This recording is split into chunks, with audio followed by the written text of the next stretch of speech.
Learning that someone hates us deeply, even though we've done nothing ostensibly to provoke them, can be one of the most alarming situations we face. Because of technology, it's also liable to happen to us more and more. In the past, our enemies were restricted to the vicinity. Now they lie scattered around the digital planet. In the past, we might once have unwisely read about ourselves in another's diary. Now we can make the baleful error of quietly Googling our own name. Being hated feels so serious for three central reasons. Because we see the hatred as a prelude to genuine, practical danger. Because we feel that those who hate us might be right, that their negative information, though unpleasant, might have something important to teach us. And because we implicitly trust in the basic wisdom, soundness of mind, and sagacity of the person delivering the attack. But each of these reasons is liable to be badly off the mark. Once upon a time, our enemy might have come to bludgeon us in the night. No wonder we were very concerned. But now, almost always, they can only ever impose a psychological wound. Their ill will is unrelated to further action. And yet it's as if an ancestral part of our minds had failed to notice our freedom, that we no longer live in tribes, and that we can flourish independently in the vast and at points delightfully anonymous cities of modernity, unhampered by the narrow verdict of a few corrupt judges. Part of our vulnerability to hatred stems from the poignant and at origin intelligent way we tend to keep an open mind about criticism. We know, at heart rightly, that we have so much to learn from other people, so we continue to behave like the trusting schoolchildren we once were, waiting to receive the opinions of broadly benevolent teachers. But this important capacity to learn may lack the necessary limits.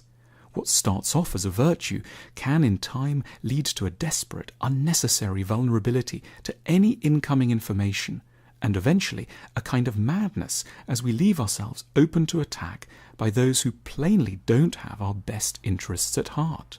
We're seldom very good at filtering whether our enemies are well-qualified judges of our right to exist. In our panic at the news of hatred, we fail to ask ourselves the one important question: whether there is any truth in the attack. But even when criticism is correct, we should never surrender our self-love to anyone who delivers it to us drenched in contempt. There is never any excuse for cruelty. We should distinguish between the critic and the hater.